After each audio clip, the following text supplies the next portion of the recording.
Hola, bienvenidos y bienvenidas a las ayudantías digitales de Cálculo 2. En este nuevo capítulo de funciones de varias variables, revisaremos junto a nuestro ayudante Matías Aguilera un ejercicio con el concepto de derivación implícita. No podemos pensar que la derivación implícita es una forma especial de la regla de la cadena que se define de la siguiente forma. Es decir, cuando nosotros tenemos esta expresión y la igualamos a 0. Pero en este caso podemos darnos cuenta de que dx partido en dx es 1. Entonces, si es que aseguramos de que df partido en di sea distinto de 0, podemos encontrar una expresión para despejar este di de x. Y queda ejemplificado de la siguiente forma. di de x va a ser menos la derivada de f respecto a x partido en la derivada de f respecto a y, que por notación se termina poniendo como menos la derivada f sub x, que es la derivada parcial respecto a x, partido en f sub y, que es la derivada parcial respecto a y. Pero la derivación implícita sigue siendo un proceso bastante semejante al que utilizábamos en cálculo 1. Por si no son buenas para aprenderse fórmulas, recuerden que se puede despejar de la misma forma que lo hacíamos en el ramo anterior. En este ejercicio nos dicen sí.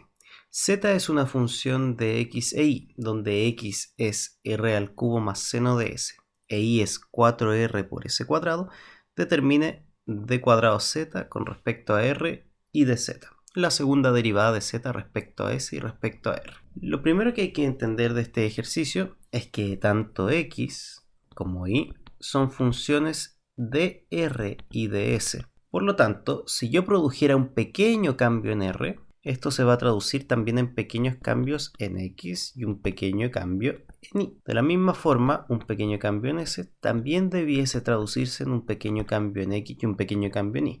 Simplemente porque recordemos que x e y son funciones de r y s. Por lo tanto, tenemos que entender que estos pequeños cambios siempre se van a producir, y entre más variables intermedias aparezcan, más cambios pequeños se van a producir al mismo tiempo. Es por esto que nosotros, con el conocimiento previo que tenemos de cálculo 1, de regla de la cadena, podemos recordar de que una pequeña variación en z, antes lo veíamos con esta notación, ¿cierto?, de z de s, podía traducirse como pequeñas diferenciales intermediarias que podían servirme para generar la misma expresión. Por ejemplo, un dz de x por un dx de y por un dy de s. Y vamos a entender, podíamos extender esto infinitamente, pero podemos darnos cuenta que si simplificamos algunos términos vamos a llegar exactamente a la misma expresión que tenemos al comienzo. Es por esto que ahora en cálculo 2 tenemos que expandir esta notación.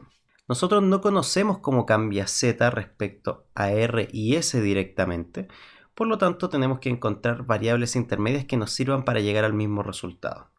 Por ejemplo, un dz de s, ahora sí con la notación actual que estamos ocupando. Quizás no sabemos, insisto, cómo cambia directamente, pero sí sabemos que un diferencial en s se traduce en un cambio en x y en un cambio en y. Por lo tanto, la primera parte debiese estar escrita como un dz de x por un dx de s. Si nos damos cuenta, sí sabemos cómo cambia x respecto a s, pero no sabemos cómo cambia z con respecto a x porque no conocemos la función. Pero al menos sí podemos estar desarrollando un poquito más esta expresión. Ahora bien, insisto nuevamente, un pequeño cambio en s también se traduce en un pequeño cambio en y. Así que esto siempre tiene que estar acompañado del dz de y por un dy de s. Y eso es lo que nos tendría lista nuestra primera derivada. Ahora evidentemente a nosotros nos piden la segunda derivada y nos falta esto derivarlo todo con respecto a r. Así que esta derivada con respecto a r va a ser un poquito más compleja. Podríamos empezar a desarrollar esto con respecto a r, o podríamos incluso haber avanzado un poquito y decir, desarrollemos las derivadas de x y de s.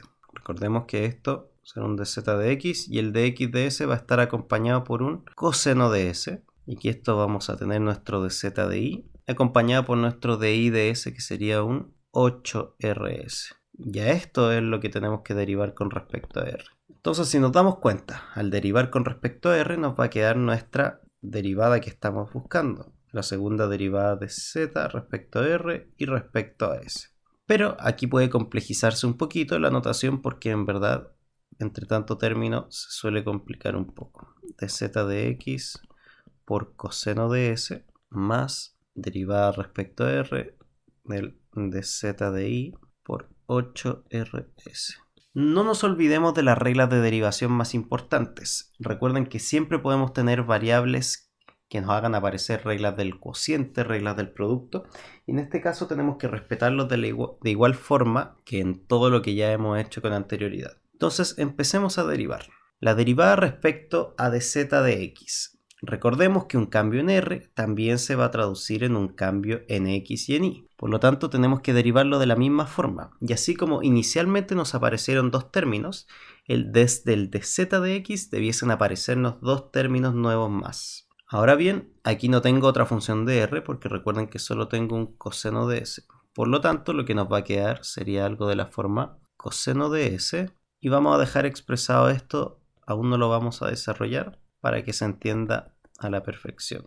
En cambio, en esta otra expresión, fíjense que sí tengo una función que depende de r, así que debería derivar aquí con un poco más de cuidado, porque me aparece una regla del producto. Voy a sacar todas las constantes afuera, que en este caso sería el 8s. Me va a quedar la derivada del primero por el segundo sin derivar, más la derivada del segundo, que en este caso sería 1, por el primero sin derivar. Y ahora, para que se entienda bien, recuerden que de z de x también es una función de x y de y. Eso es lo que siempre debemos asumir. Por lo tanto, si le pido una variación con respecto a r, bueno, esto es una forma de decirlo, una función de x y de y, pero no es la misma función que tenemos al comienzo. Eso es lo que hay que entender también. Supongamos que es una función g de x, y. Entonces un cambio en r también se va a traducir en un cambio en x y un cambio en s. Así que lo que nos va a quedar realmente es lo siguiente. Coseno de s y la derivada respecto a r de esta cuestión debiese traducirse en segunda derivada de z respecto a x por un dx de r.